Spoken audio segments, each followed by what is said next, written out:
live, but I'm clicking on the wrong shit. What's going on, everybody? Thursday, January 3rd, 2019. 3-game slate coming off of what was shaping up yesterday to be a really fun slate and got really wacky immediately at lock. Wilson Chandler out, Embiid questionable. Then Embiid comes in and just yams on everybody. Luffy, your boy Embiid looked good last night. He's filthy, man. He's got a Euro step that most 7-footers don't have, right? Like he's sickeningly good.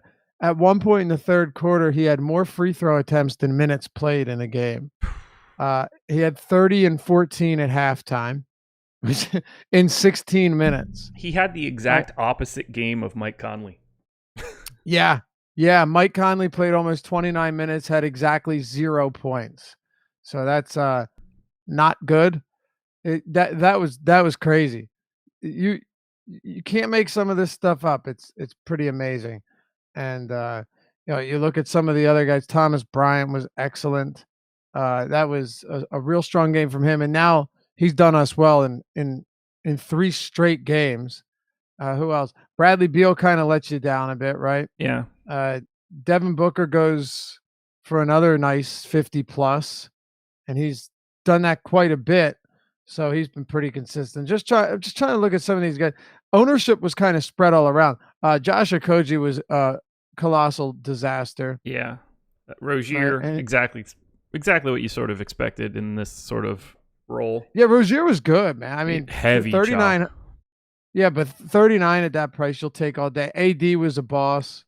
You know who hurt me, but I had a decent amount of Monk, and when he sprained, he tweaked his ankle. Yeah. And then they said he's available to return, but they got crushed so bad in that game. Ugly, man. He ended up playing 5 minutes. That hurt. I had him in I think like 25% of lineups. That was pretty painful. Satoransky going for 40 was something else. Yeah. Been waiting on that one for a while. I had a decent amount of him. Because the minutes are just like, so I messaged actually Adam, who had a nice sweat up until Embiid crushed everyone's souls. I messaged Adam last night. Listen to this. In that game with the Hawks and Wizards, the Washington Wizards starters played 188 of 240 available minutes. 188 of 240. It might not sound crazy. That's crazy, though. Get it, Scotty Brooks. Right? When you got Ariza playing around 39, and hell, he left the game for a minute. Beal played the fewest of the starters, around 36. Bryant led the team with 39.9 or something. Yeah. Like all of the starters, 188 of 240. You just know every night they're going to get massive run. And that's why, you keep playing guys like Bryant or Satoransky, even if their prices come up a little bit, because it's kind of hard for them to kill you right now. Yeah. They're just the most steady thing in the NBA right now is knowing that there are a couple guys on the Wizards that are going to play close to 40 minutes if the game is even remotely competitive. 100%. You know what else has been pretty reliable? Paul George. Oh my God, dude. 55.8 FanDuel points last night in 34 minutes. He was in foul trouble too early in the game. He got in some early foul trouble. He had 3 fouls in the first half. 1, 2, 3, 4, 5, 6, 7, 8. So of all of the people that are like relevant fantasy people that play reasonable minutes, Paul George is 8th over the last month in fantasy points per minute on FanDuel, 1.48. LeBron, Russ, Amazing. Towns, Harden, Embiid, Giannis, AD. Those are the guys above him. Not exactly like a shock that those guys are up there, but Paul George doing it for this Thunder team is kind of crazy.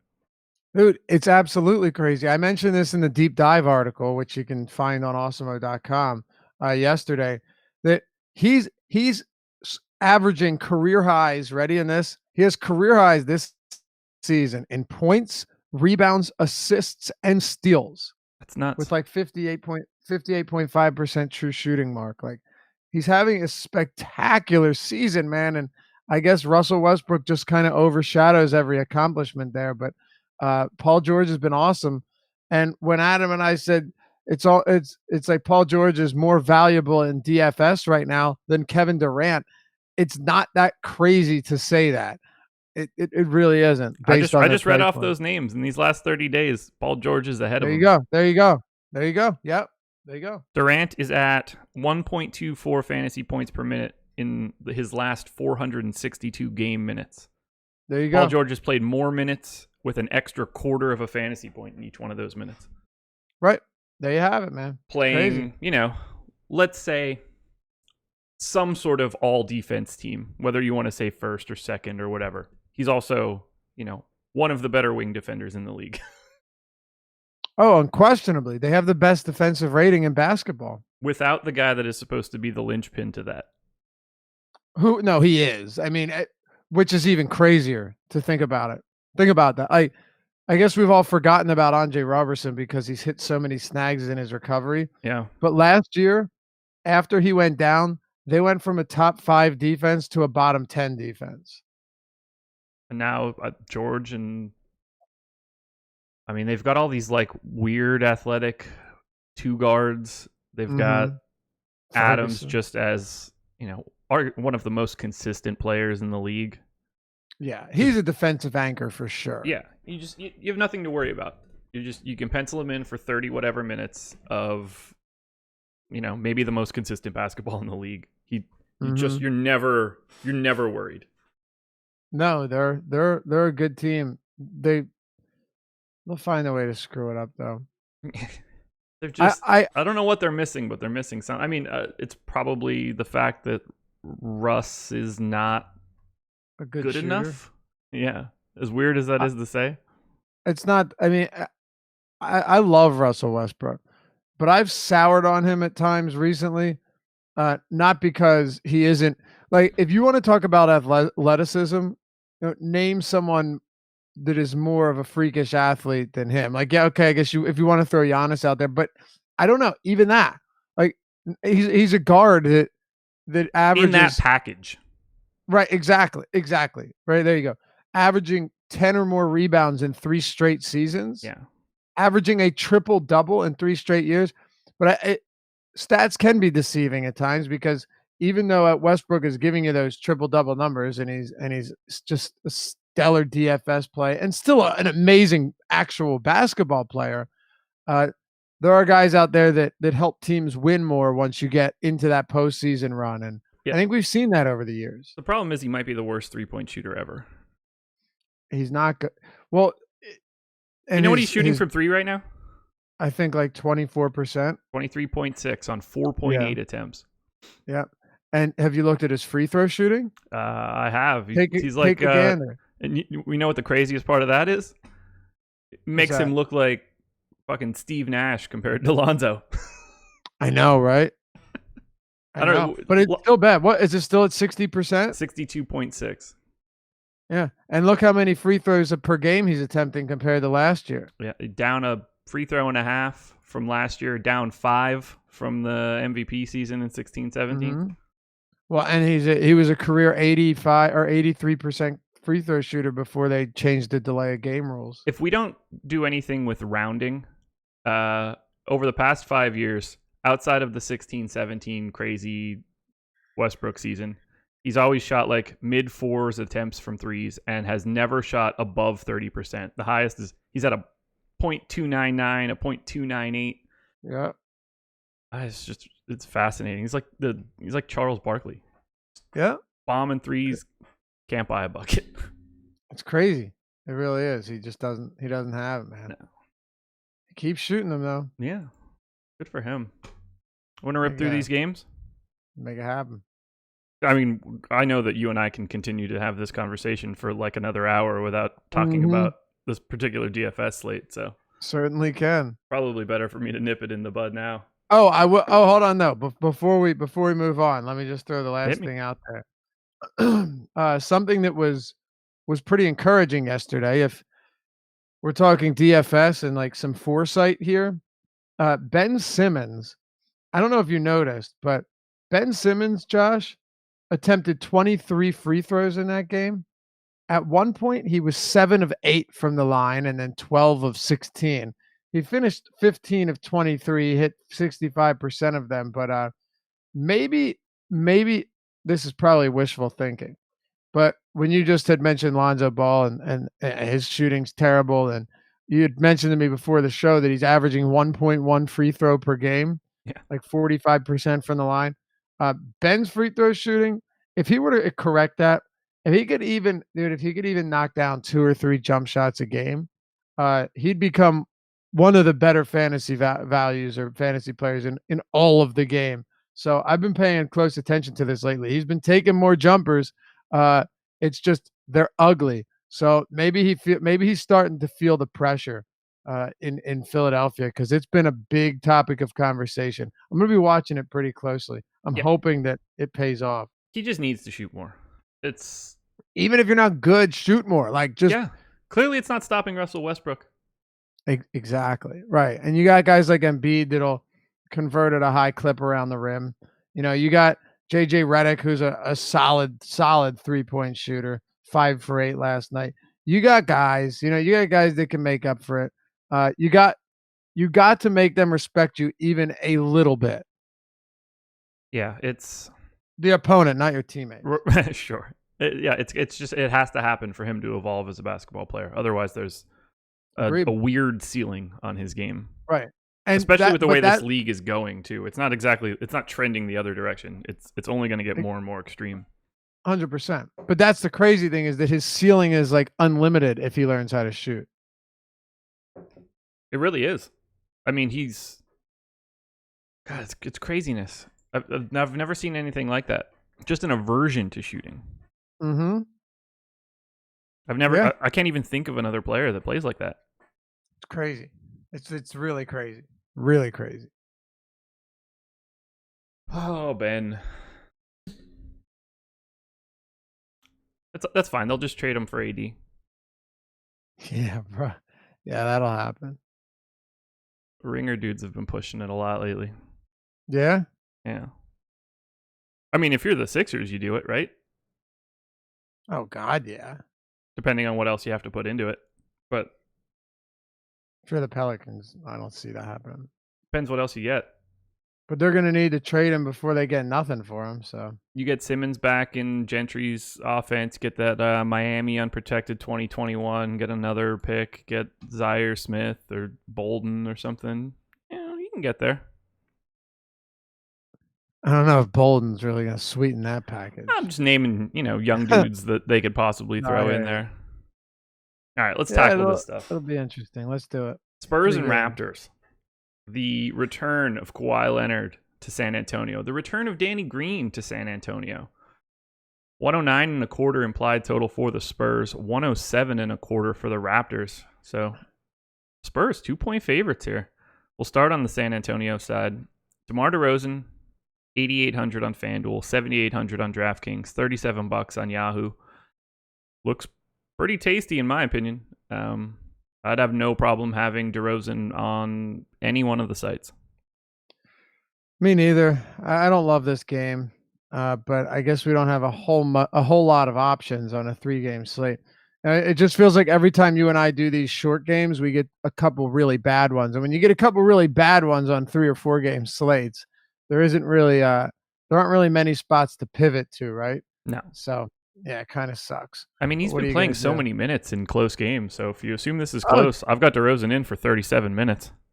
No doubt, man. And that's why that's why guys like Drew Holiday have been so valuable. The minutes are, hold on. I got dog hair on my tongue. There you go. That's a horrible feeling. Delish. You gotta get that out before something goes wrong. I think we're good.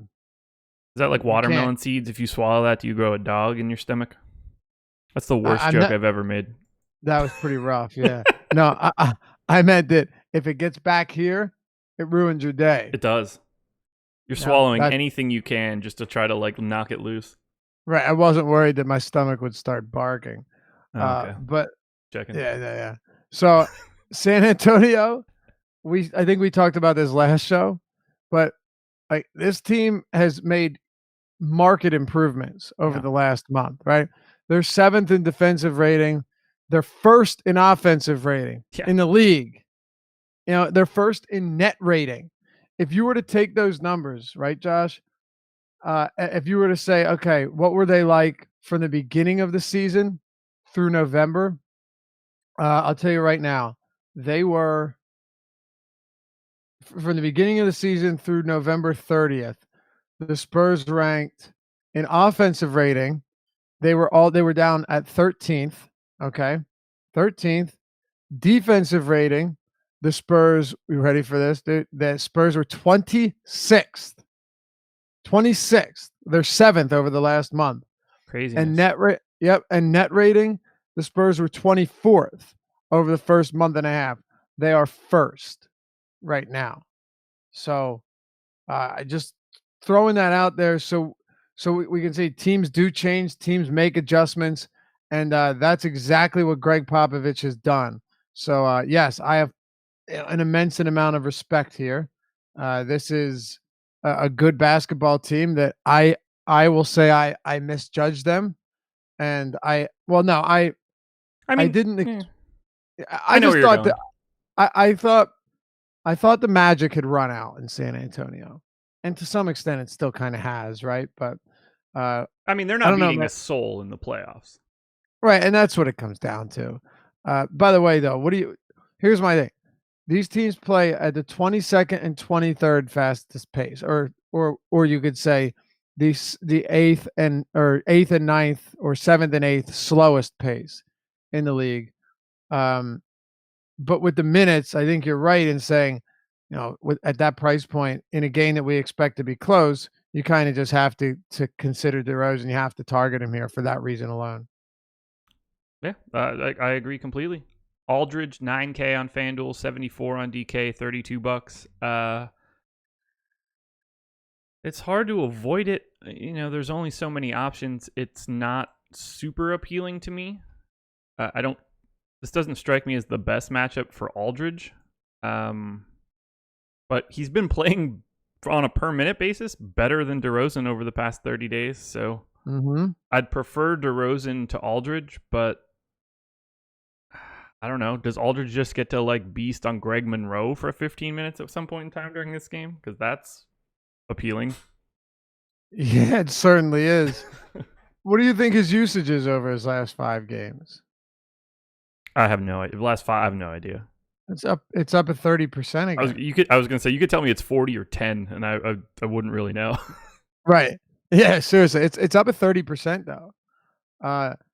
Solid. Rebounding 10% rebound rate, but that's okay. He's getting very consistent run in these competitive games, and that's what it comes down to. That's really all I care about on a slate like this. I'm at that price, at DeRozan's price, you got to target minutes, because you're not getting the matchup, and you're not getting matchup in a lot of these games, right? A lot of these spots, we only have 3 games and some tough defensive matchups.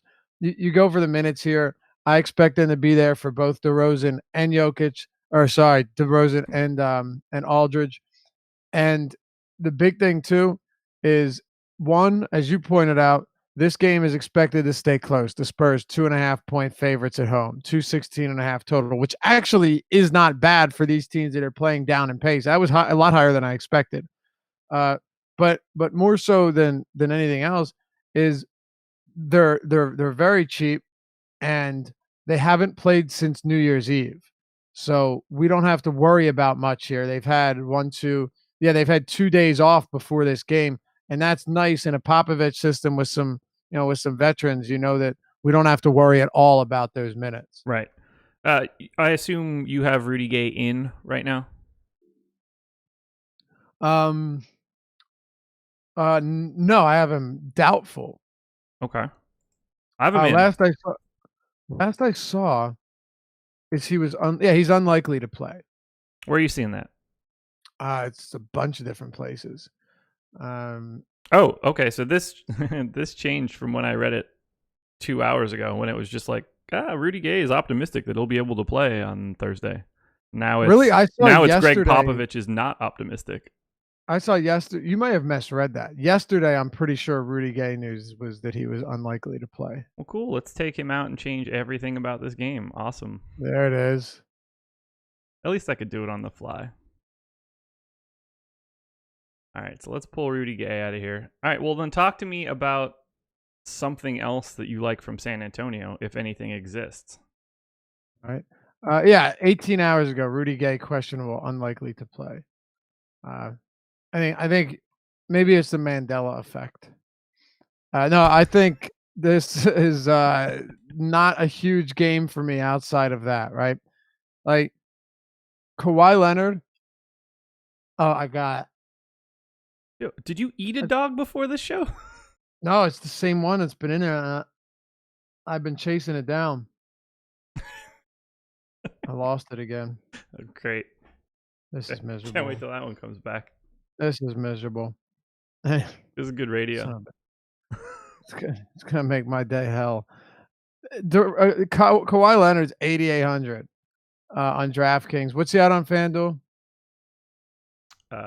You said Kawhi? Yeah. 10-3. $47 on Yahoo if it matters. Dude, I can't do the show until I get this, Josh. That's probably good for everybody. Oh, I finally got it. Nice. All right, we're done. Nice. I could feel it. It wasn't a dog hair. It was like a blanket fuzz. Oh, that's not better. There's a joke to be made in all of this that I'm just sitting on because it's 9:45 a.m. I didn't say carpet. I said blanket. Okay. Okay. Yeah. So Kawhi Leonard. Yeah, we are. Kawhi Leonard dropped 53 fantasy points last game. That's kind of what you expect, right? Like he has that upside. Is he going to give us 65? Probably not. Really though, and I think you may have some people disagree with this, but I really, in terms of ceiling, I don't see DeRozan's ceiling really any lower than Kawhi, and I'm getting him at a significant discount. That sounds pretty realistic to me. Let me look at it. So I have DeRozan's, what we'll say like essential ceiling, 52. Kawhi's is 56. Like realistic ceilings, like games where someone gets 24 points from stocks type shit. Yeah, I think it's super close. Yeah, and I think you're a little low on DeRozan there. Like, I don't know. I know when you say what ceiling did you call it? A realistic ceiling. So what it is my projection plus one standard deviation. So like in theory, I could put a second one on there. That's probably like what the real blow it out of the water ceiling is. It's probably 60. Yeah, I wasn't even going to put it there, even though he's had like 4 60-point games this year. But I think it's around like 55. I mean, he's got a 55, a 60 over his last 5. And I only say that because he is the type of guy that we've seen him do it probably, I don't know 8 times, 9 times this year, where he goes for 28, 8 and 7 or 37 and 7 and has that big upside. So I'm just saying that comparatively speaking to Kawhi, it's not like Kawhi has a way higher ceiling than him just because his name's Kawhi Leonard. That's all I'm saying. That's what I was going to say. It's all relative to the rest of the numbers in my model. So if DeRozan's is 52.5 and Kawhi's is 56, that's 3.5 points. That's not enough of a difference between 10,300 on FanDuel and 8,800. Mm-hmm. And even 88 and 78, you're getting a nice discount on DeRozan. Absolutely. I don't think Kawhi's a bad play here. Look, he's returning to San Antonio for the first time since leaving. I am interested. Okay. Yeah. They're going to boo the living shit out of him, and Danny Green is going to get a hero's welcome. I think you're right. Kawhi's kind of like the silent assassin in that you never really know what he's going to do because he's not going to talk to you about it. No. That laugh gif of him is one of the most disturbing things in the world. You know that you saw the Kawhi Leonard laugh, of course. Right? Yeah. It's even better when they synced it up to the old NBA intro music. Yeah. Amazing. But I'm not a narrative guy. I'm kind of a narrative guy in this spot because let's not forget, Greg Popovich wanted Kawhi to be the next Tim Duncan, right? Yeah. He did, and it's not like it's not like Tim Duncan was a loud guy either, right? He led by example. He wasn't. He was. Yeah, the big fundamental was pretty quiet himself. On the But court, at least. By all right, accounts, he was like a really outgoing, gregarious dude in the locker right. room. I'm saying what the public sees. Right. People think he's boring. I get the sense that Right. hanging out with him is probably, well, weird, but fucking Entertaining. awesome. Right. Exactly. But we don't know exactly where it went wrong when it comes to Kawhi. What went wrong is probably that Pop tried to mold him into, a Tim Duncan. And there's all of these reports, of Pop talking about him and saying, this is what went wrong, this went wrong. And saying it not just overtly saying, well, he's an asshole or anything like that. And I don't think there's like big time bad blood when it comes to Pop.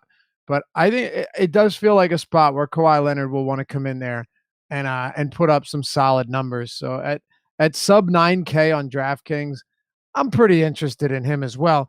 And really, it's a 3-game slate, so it's not as hard to get there. No, not at all. I actually think that he'll probably be more popular than I think he should be. But on this slate, like, there aren't a lot of guys that have his top end. It is interesting to me that the Spurs don't turn the ball over at all.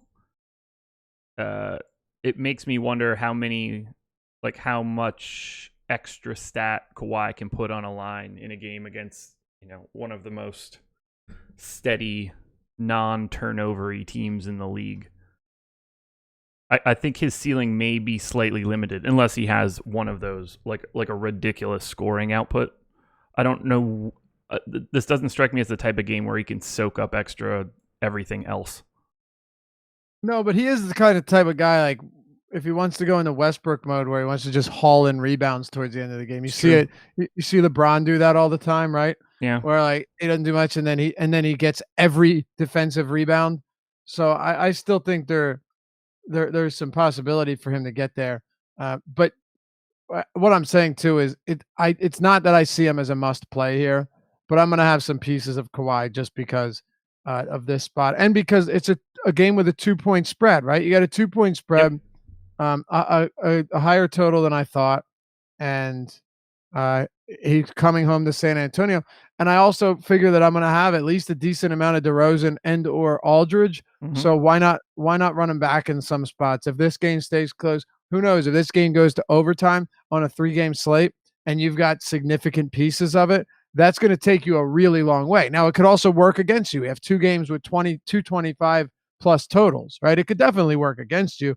But I wouldn't be totally surprised if this game was pretty overwhelming in terms of results. So we'll see. Aside from that, I'm not huge on it. Well, we haven't even talked about what I think is the best value play in this game. Shoot. Got to be Bertans, right? 4K on FanDuel, 38 on DK, flat minimum on Yahoo. Played 30 minutes with Rudy Gay out in the last one. Have to kind of assume that he's going to be in that neighborhood again. On a slate where we only have 3 games and there's not a lot of value to be had, he's probably going to be very popular. He's got to be. We have ownership, so let me grab that. Let's do it. I feel like he's got to have significant ownership here. Do I love Davis Bertans? No. Do I think you have to play him? And you're going to have a decent amount of him. It's kind of interesting because with this game, it was hard to see which way things were going to go. And the reason I say it is, when it comes to Pop, he could have very easily ran Dante Cunningham for 20 minutes in that game, right? He could have ran Quincy Pondexter for 20 minutes in that game who didn't see the court. And seriously, we've seen him do it before. We've absolutely seen that happen before. We had Rudy Gay out earlier this year, and Bertans, minutes were nowhere near that. You can't trust it because there are still bodies that can fill this role. But yeah, as of now, we don't really have any option but to project Davis Bertans for around 30 minutes, Right. even though he can get popped. He could absolutely get popped. Ugh. I feel like you don't get popped all that often anymore. Not like it used to be. Oh, no, it's absolutely not like it used to be, and I think a lot of that has to do with the fact that there's fewer veterans, no more Tim Duncan, no more Manu Ginobili, no more injury-prone Kawhi Leonard on that team. There are a lot less concerns here from that perspective. When you take away Parker, Duncan, Ginobili, Kawhi, this team's totally different than it used to be, no question. And another thing, you know what else? I think another reason we don't get popped as much, we just don't play the Spurs as much. It's not a concern as much anymore. It's true. It's very true. Do you have any interest in Derrick White on DK? He's 6,100 on FanDuel, which is not happening, but 4,700 on DraftKings is at least a little bit more appealing. Not particularly, no. And the reason for this is, let's just take a look at his last 2 games. You see someone like Derrick White, you say, "Oh, hey, not bad," right? You look at those numbers and they look decent, but then you realize that there's a lot more that meets the eye here, and it concerns me quite a bit, thinking that, okay, Derrick White has had 2 impressive games, but his usage rate over that span, where do you, I mean, his usage rate? I'm pulling it up right now. Over his last 2 games is where ninth on the team, 13%. There you go. Yeah, 13% usage. So he's knocked down, where is it? He's knocked down 12 of 15 shots. So he's not shooting a lot, but he's hitting a lot of them. So how long is that going to last? And then when you look at his potential assists, this is a stat that when you're talking about a guard like this, I want to be getting a decent amount of opportunities there. And Derrick White just hasn't had what I expected him to, or even close. Potential assists, 5 per game, and 7 total assists. So 70% of his potential assists have been converted into assists, and 12 of his 15 shots. I see him coming back down to earth. He also has 9 steals over his last 3 games. I don't see that being sustained. No. Is it crazy on a 3-game slate? No, but am I banking on another 30-plus game? No, because if you actually look at where these numbers are coming from, you'll see that these are not numbers that you can consistently churn out each day unless you're getting more volume. Totally agree with you. So what else do you like from this game? Anything interesting for you coming out of the Raptors side? I'm kind of like all over the map on them. Nothing really looks all that appealing. No issue getting to Siakam, no issue getting to Ibaka, Danny Green, Van Vliet on FanDuel, but I don't know. I feel like I'm guessing in this one. Oh, absolutely. If I'm going anywhere, it would just be Siakam, because I think he's a good basketball player. But aside from that, and we talked about Kawhi, I will have some Kawhi. Yeah. How much? I don't know. My guess is it won't be a ton. 88 on DraftKings is pretty friendly, though. No, It really aside is. from that, it is. It's a good price. It's a good price. And he's a guy that above 9K, even up to 10K on DraftKings, it's just no way. But at this price on DraftKings, below it at 9K, it's a lot easier to get to him. Ibaka's cheap. I think if there's a close game, Ibaka at 5,600, he would probably be the guy that I prefer most outside of Kawhi if I had to pick one. I mean, I like him over Van Vliet on DraftKings at basically the same price. Agreed. Because I think if Ibaka, if he plays 30 minutes, which he's played 30 minutes in 1, 2, 3, 4, 5 of his last 6, he's still getting the run. There's still no Joval. You're looking, at decent opportunity to give you 30 plus here. So he's cheap enough. Is there anybody else we need to target in this game? Unless you have someone I don't think so. I don't have anything. Move I think on. that's it.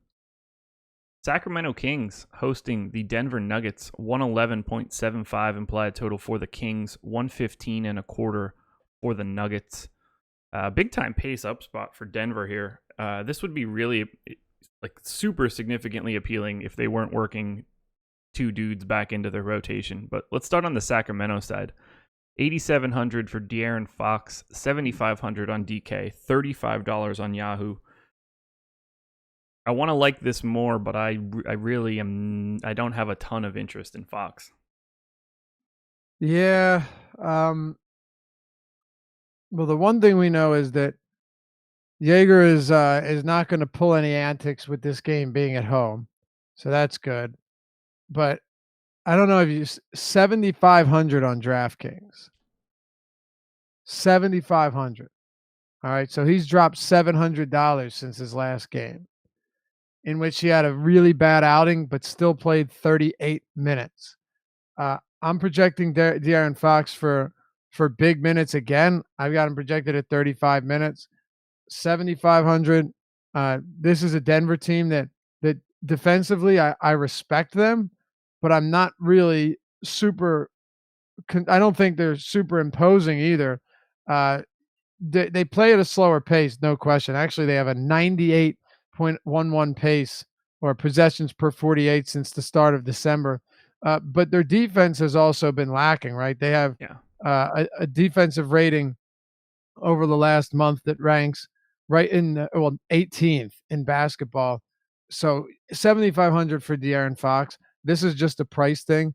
There's just too good of a discount there on a guy that can easily give you 45 in a decent game.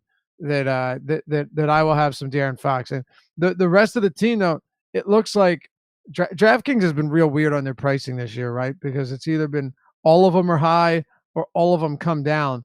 Well, Buddy Hield has come back down to 6,800. He dropped $500 overnight.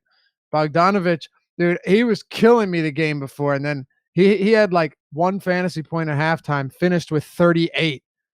So that was cool. He's 5,800 on DraftKings. Yeah, actually, all of these prices, even in a pace down spot, they're all pretty appealing, just given that they've dropped so much since the last time they played. Would you rather have De'Aaron Fox or Jamal Murray on DK tonight, separated by $200? In tournaments or cash? Because that makes a huge difference to me. Tournaments. Yeah. In cash, I would rather have Fox. I just think he's exponentially safer. I get it. He's coming off a bad game, but I think I'd still rather have Fox. And you kind of mentioned something that, you're working these guys back into the lineup. With Jamal Murray, as awesome as he's been, and I really do believe that he's legitimate. We know he's good. Yeah. But he is so much more scoring dependent than De'Aaron Fox is. Yeah. And it's not even close. No, not at all. So if you were to take that usage, and just take a little bit off the top with Gary Harris returning, with Millsap returning, right? Because if Millsap begins to get more run and is back in the starting lineup, he's still going to shoot way more than Mason Plumlee was, even if he doesn't have 30% usage. And Gary Harris is definitely going to shoot a whole lot more than somebody like Torrey Craig. Yeah. So those are that is food getting taken out of Jamal Murray's mouth. It is. And for that reason, I would go De'Aaron Fox. But that's not to say I don't really like Murray in a pace-up spot. It's just that I think the price point is still at a spot where he would be if he was playing without Harris and Millsap. Yeah, I think I lean to Murray because of the pace-up spot. I mean, it's really, really, really close. It's very coin flippy.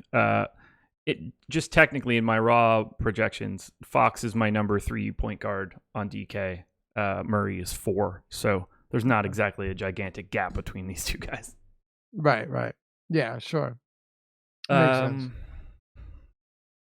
Buddy Hield looks pretty tasty across the board. 7,000 on FanDuel, 6,300 on DK, 26 on Yahoo. I'm fine there. The top 3 guys, the Fox, Willie Cauley-Stein, and Hield. I'm in for those 3 guys. And then Bogdan on Yahoo, only $21 is pretty nice as well. But I want to have more Denver. I don't know what to do with them. How many minutes does Paul Millsap play? How many minutes does Gary Harris play? Who takes the back seat for that? Is it just obviously Torrey Craig and Trey Lyles, or does something else weird happen? Does Mason Plumlee stop playing a ton of minutes? My guess on that would be yes. I mean, He played 22 and 24 minutes in the 2 games that Millsap has been back. Millsap's played 14 and 22. Yeah. If we assume that Millsap gets up to, let's say, 27 minutes tonight, then yeah, I would expect Plumlee to probably stick around 22 minutes. I think that's probably reasonable. But I agree with you. It's really tough to get to any of these guys. If Millsap's back in the starting lineup and isn't limited, I don't have an issue with 5,200. I actually think that's kind of in. Let's talk about that for a second. Okay. If Millsap's reinserted into the starting lineup, because correct me if I'm wrong, he came off the bench again last game, right? Sounds right to me. I can't confirm it. Oh. I mean, I can confirm it, but I don't know it off the top of my head. I don't remember him starting. I'm pretty sure he came off the bench. So let's assume he starts and he's not limited. Okay, right. And Mike Malone says, he won't have a minutes limit. We expect him to play like 28 minutes. 5,200 would actually not be that bad for Paul Millsap. It's a pretty good price point in an extreme pace up spot, right? Yeah. Because you take the pace just over the last month, Sacramento's still playing the second fastest pace. Thunder leading the league, but okay, all right, Sacramento the second fastest pace. They're averaging 6.5 more possessions per 48 than the Nuggets, and that's a big uptick in pace there. So we want to target these guys. Where do we want to target them is the question. I got lucky with Malik Beasley the other day. I said, I'll play one of these guys, see how it works. Malik Beasley, 4,100. Yeah, and I rallied against him right before lock. Yeah, did you? Yeah. I wasn't huge on any of them with Harris, but it was kind of like, well, one of them should still get minutes because once word came out that Harris was going to be limited to 20 minutes, then I'm like, okay, well, now we can expect to see the minutes stay at least somewhat stable for the rest of these guys. But it is tough. What are you doing with Jokic at his price point? I mean, I think he should be played very aggressively. He's fantastic on FanDuel for me at 10-3. I love him at 9,800 on DK. $44 on Yahoo is probably the most appealing of the three. The problem lies sort of in the rest of your roster construction, because if you want to have Nikola Jokic and you would like to have James Harden, you're already spending a lot of money. So it is going to make for some interesting roster construction with the lack of value right now. I love him in a vacuum. I don't know if he could be my first center into my lineup and still be able to build something functionally that I like. Yeah, that's kind of where I'm at, because you have James Harden with no Chris Paul. So he immediately becomes the top player on the slate. We don't discuss this. It just is. Yeah. And I think you would agree. I almost have him projected for 40 real points, which is just absurd. Yeah. Like, how many minutes do you have Harden projected at? 39, I believe. So do I. 39. I have him at 39 points or 39 minutes, 37 points. Like, how do you not?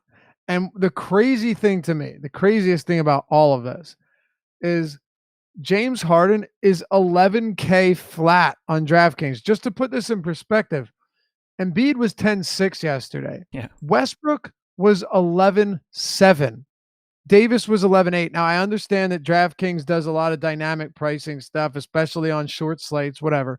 But at 11K, you're getting a significant discount on James Harden, right? Yep. He's faced Memphis twice in his last 9 games. Right? A top 5 defense that plays at the league's slowest pace. He has triple-doubled in both of them with 82 and 70 fantasy points. He cannot be stopped. Nope. He has 40-plus real points in 4 straight games. The last one that he doesn't have 40 points was 39. I mean, dude, his point totals are 50, 32, 47, 35, 35, 39, 41, 45, 41, 43. You can't. You can't fade him. It doesn't matter anymore. You just can't. I'm with you. I'm totally with you.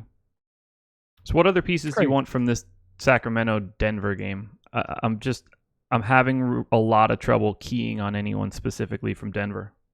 So am I, because I keep landing up in the same spots I landed with the other day, where if we're just talking about, I wanted to throw Willie Cauley-Stein in there.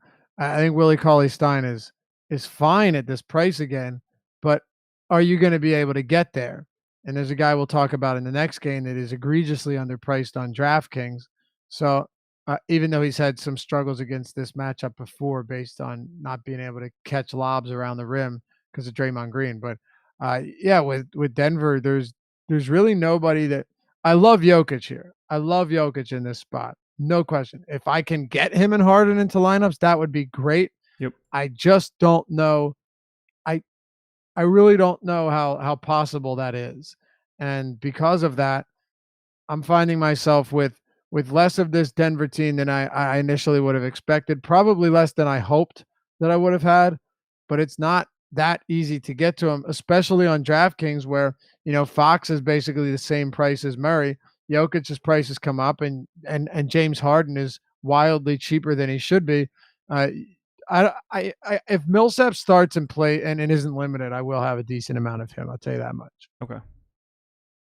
Yeah, keeping an eye on his, I have him in for 23 minutes right now. I need to get word that that's not the case for me to want to go to him.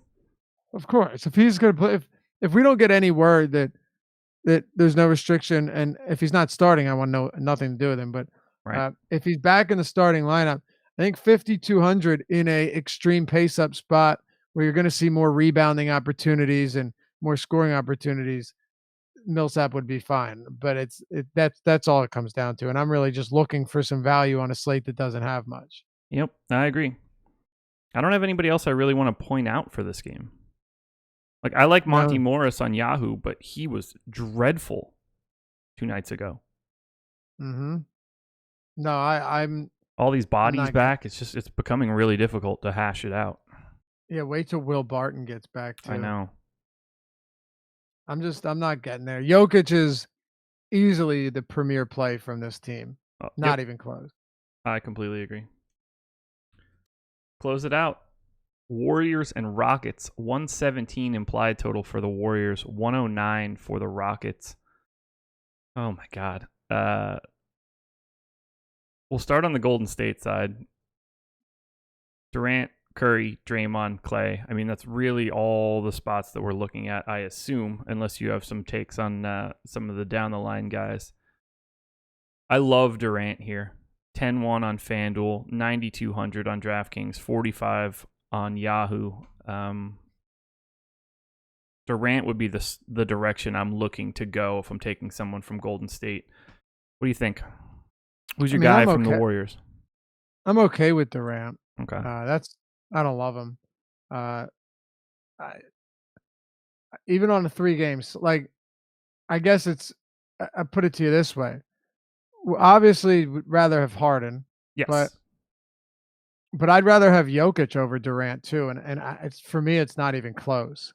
So that's tough. I mean, I have them projected pretty close, but just in this spot, I feel like Jokic is a much better play. So I'm probably going to be working to get more Jokic into my lineups than Durant, which will make things a little bit difficult. Now, I do have Durant as a pretty good value at that price. Especially on DraftKings. That's not what I'm saying. I'm not saying that I don't think he's good value, but he just with this team healthy, Kevin Durant's just been another guy, and it's been hard to get there and feel confident about it. He is currently the chalk on FanDuel, which I think is interesting. 43% expected ownership. More expected ownership than James Harden right now. Harden being 13,000 on FanDuel. Yeah, 13,000, which is probably pretty appropriate. Yeah, for sure. Small forward on DraftKings. Or on FanDuel, you have Davis Bertans. You have Gary Harris, but that doesn't really count. No. Bill Yates is 6,500. Tough sell. And then you have Durant less expensive than Leonard. Yep. So I totally understand that, right? The guys that I named are likely going to be the only guys that are, unless people, you might see, honestly, excuse me, you might see people playing Daniel House. It's Yeah, he's very been possible. there. People are eschewing the virtues of House. I don't see it. No, I mean, if you're getting minutes on this slate, if you're getting minutes, then you should get at least some attention. Right. But here's another guy. Let's go back to what we were talking about with Derrick White. Here's another guy that could very easily just completely stop producing because there's no usage here. He's shot 7 of 11 from 3-point range over his last 2 games with a combined 9 rebounds and assists. That's not good. No. So Daniel House is going to need to give you like 15 real points, and he's going to need to do it on less than 10 shots. So yeah, can you play him tonight? Yes, you can, because there's not a lot of value, but don't be fooled by a couple decent games. Daniel House is very capable of going out there and giving you 9 fantasy points. I mean, here's the most interesting piece of this to me for everybody that's touting House. And look, again, it's a 3-game slate. You're going to have some of this. He's the flat minimum over the last 4 games on Yahoo. So that's a more advantageous price than anywhere else. 24, 24, 24, 22, we'll say. Those are his point totals. That's a failure in all 4 of those. You're fine with that, but I mean, he's below his target with those performances at the flat minimum. So what are you trying to get out of him at 4,600 on FanDuel or 4,300 on DK that you're happy about? You're looking for like 35, and he's not even in that ballpark. He needs a whole another 10 fantasy points. Now, James Ennis potentially back. Like, I don't get if House is 3,500 on FanDuel and 3,300 on DK, sure. It's in the mid 4s. He's a 0.7 fantasy point per minute guy. I don't see it. I don't get it at all. And Ennis is expected back. Right. If Ennis comes back, there is 0 chance I'm going anywhere near Daniel House. No. 0 chance. I'm not doing it. I'd knock his minutes back down. But check this out. Since he's been in the starting lineup, you're talking about somebody that has given you a few decent games, but has also had ridiculously low usage. His field goal attempts are 4, 6, 5, 8, and 8. Had it not been for a couple decent 3-point shooting games, you'd have nothing. He in the starting lineup over those 5 games. Daniel House has a. Oh, that's not right. Yeah, that's definitely not right. It says 2% usage. Like, no, even for Daniel House, that's a little low. Yeah. I wonder why that came up so strange. But either way, we know that it's super low. It's probably like, I could run it on another site, but I won't waste the time. It's probably like 13%, 14%. And you're playing on a team with James Harden. You're not getting rebounds. You're not getting assists. You literally need to convert 60% of your shots each night. And I don't feel super comfortable with that. So, and like you said, Ennis is probable to return. Right. So that just hurts him even more. Yeah. It's just, if you're playing 150 lineups, surely you get to some Daniel House because there are very little options. And, Sure. He's still going to play in the high 20s in minutes. But, I mean, I can't imagine, like, I would not want him to be a part of my, like, if I were playing a single entry, at least on FanDuel and DK. If you get to him on Yahoo at the flat minimum, I think that there's some merit there, although I still don't think he grades out all that well. But on, like, to pay 4,600 for him on FanDuel, I mean, I would much rather have Bertans at 4K. Mm-hmm. You can make a case that you'd rather have Gerald Green at 3,700 just for the savings and the ability to throw that score away. And Bertans is also not very good, but it doesn't really matter. He should still be more effective than Daniel House. Right. Neither of them are guys that can give you quality peripherals, and that sucks. But you're going to have to go for value somewhere on this slate, especially if you're locking in James Harden. If Jakob Poeltl starts again, then you might say, all right, well, 20 minutes of Poeltl isn't the worst thing. He's averaging a fantasy point per minute this year maybe at near minimum salary on at least DraftKings where you have some flexibility, he can give me 25 fantasy points. I think on a slate like this, that would be enough. Um, 38 on FanDuel if you're trying to get Harden in, Jakob Poeltl might make sense. I would rather here's what I'm saying. I would rather take significant savings on a guy like Poeltl if he starts. Not saying he will. A lot of things are matchup dependent. Although he did start against a smaller Boston front court. He had, by the way, in that last game, he only had 2 points, but he had 6 rebounds and 5 assists. I'm jumping around here, but just stick with me. You're good. He's almost minimum salary everywhere.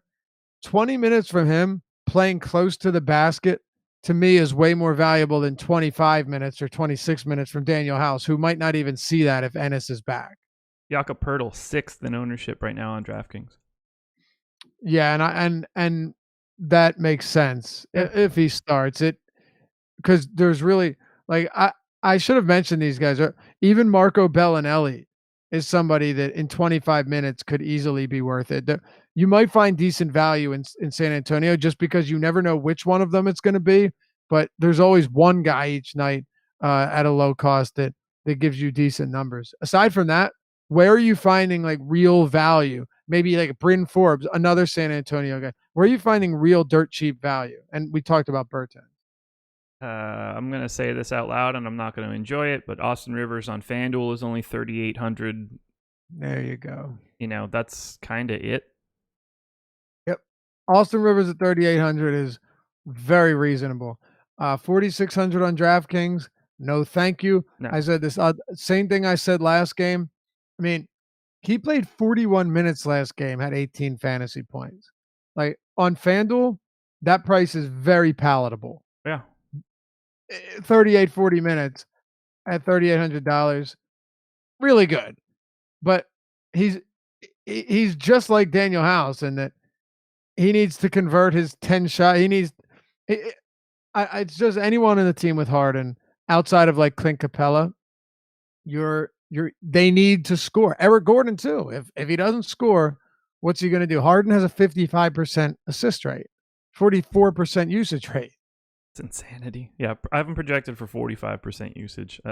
27 field goal attempts, 13 and a half free throws. It's just outrageous. 40 outrageous. Total shots if we count free throws individually. Nuts. It's just outrageous. Totally insane. But I think you're right. 3,800 is too cheap. 4,600, I think I can do better. Yeah, I'm just having a hard time figuring this slate out at 10:30 this morning. Yeah, me too. But here's what I'm saying. Give me Marco Bellinelli at 3,400 over Austin Rivers at 4,600, where Bellinelli can go out there and will probably take a similar amount of shots. Yes, he'll play fewer minutes, but doesn't have a 50% usage player on his team. Yeah. You look at Bellinelli.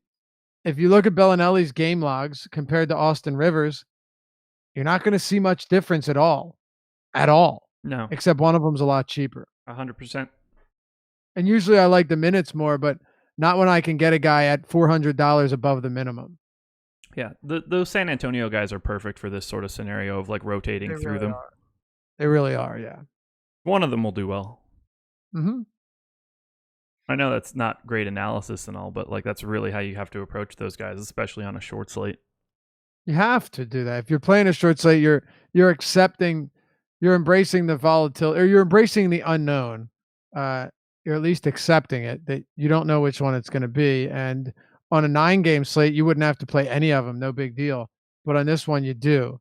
So, yeah, it's going to be one of them. What do you think of Clint Capella, though? He has fallen below 7K, not 8K. He's fallen below 7K on DraftKings. I mean, he's the clear best center of the slate on DraftKings. Mm-hmm. I can't imagine anybody having much of an argument either direction. I don't know how you could. Yeah, he's fantastic. Unavoidable. That's 6,900 is just shockingly cheap.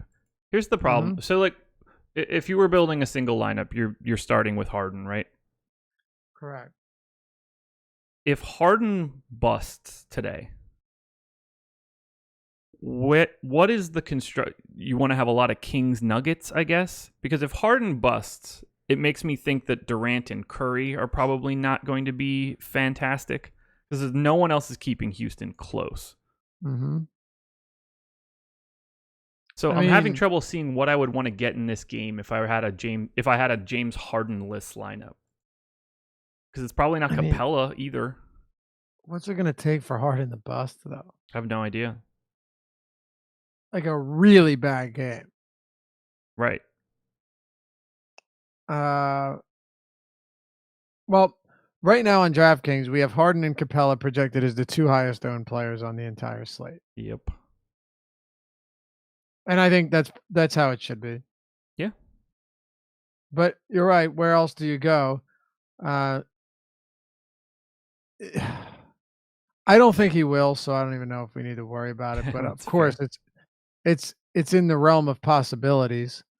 Sure. Yeah, if you're right, if he busts, that means they're probably no way they're keeping it close because Austin Rivers, Daniel House aren't going to do it. No, there's no one else there to be able to save it. It's almost a scenario I don't even want to entertain because I feel like I'd be throwing money away trying to hedge against Harden's good games. Sure. I'm just trying to think about like logistically because he's obviously not going to be 100% owned. So in the 30% or so lineups that don't have James Harden, I'm interested to see what that construction looks like. And on FanDuel, it's different. 13,000 is a lot of money to pay for a player. It's very rare. It's very rare that you're getting a player on FanDuel that is that's 22% of your total salary cap. That's rare. Yeah, you don't see a lot of $13,000 salaries except for Westbrook in his heyday and AD at the end of, was it last year or 2 years ago? Yeah, one of them. But I think Harden might be the first 13K on FanDuel this year. Could be wrong, but I think we've got a lot of high 12s. I don't know if we've seen a 13. Sounds right to me. I don't remember seeing it so far this year. You see the price of Draymond on DraftKings though? $5,900. Gotta play him there. I'm going back to the well. Sure. No reason not to. No reason not to. Probably the best play on the Warriors on DraftKings. He is, in my opinion. Yeah, it's hard to get away from that. He still has, like, I know it's been a rough go, but he's still someone that can rack up a triple-double. You know, I'm not projecting him for one, of course, but I see many different ways that he can get to a good game here. So yeah, it's tough not to have interest in a guy like Draymond. It's sub 6K. I mean, it's just too cheap. It's too cheap, and you're, who is it? Legal? I said take a bong rip every time Laffy says too cheap last night. But hey, that's what we're here to do. And if you don't think Dre's too cheap at 5,900, you're crazy. Even with the struggles, you're talking about a guy that has he's, despite all of his struggles, Josh. If he dropped 2 straight 50 fantasy point games, you'd be like, oh, nice. Yeah. Draymond's back. Yeah. Not, oh, when is he coming back down to earth? Right. If he went for 12, 11, 12, and 4 blocks or something, 2 steals, you're like, yeah, okay, that makes sense. Right. Seen that before. Yep. Exactly. Yeah, I would be jamming Draymond and Clay for 6,100 on DK in pretty aggressively. Hoping for the best there. Ooh. I don't know how aggressive I'll be on Clay, but I do think he's too cheap. So, yeah, he's what, 61 on DraftKings, right, and 74 on FanDuel. Yeah, that's 61. That's pretty nice. Yeah, like give me Buddy Hield over Clay on FanDuel. Yeah, at a $400 discount. Sure, but Clay at 61 is very reasonable. They all kind of are. I mean, it's not like Curry and Durant are overpriced either, right? They're both reasonable, 95, 92 on DraftKings.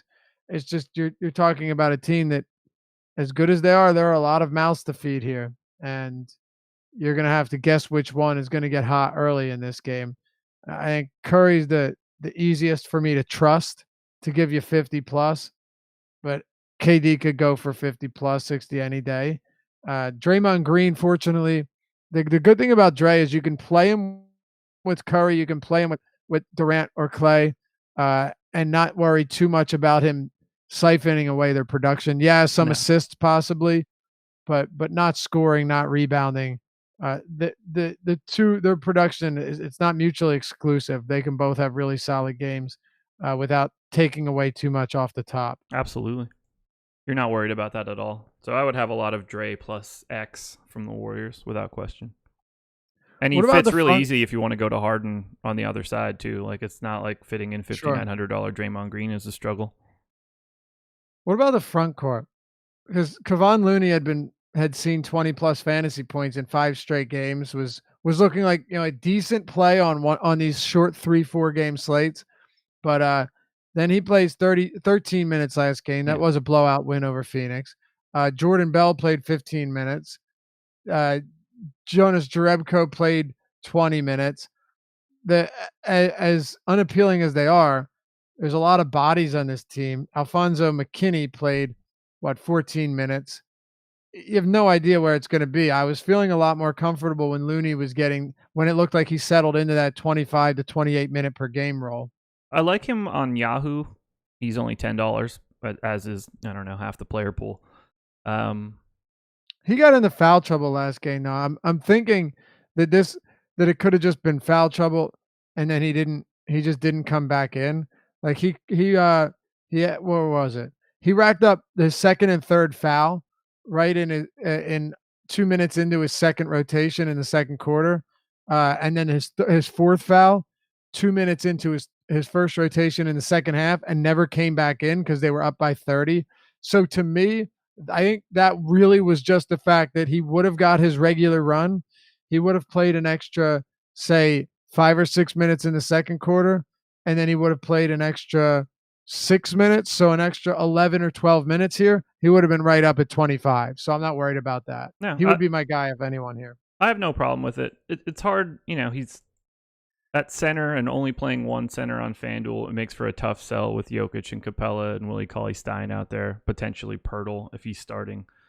So I get the idea of Looney for $3,900 on DK and $10 on Yahoo.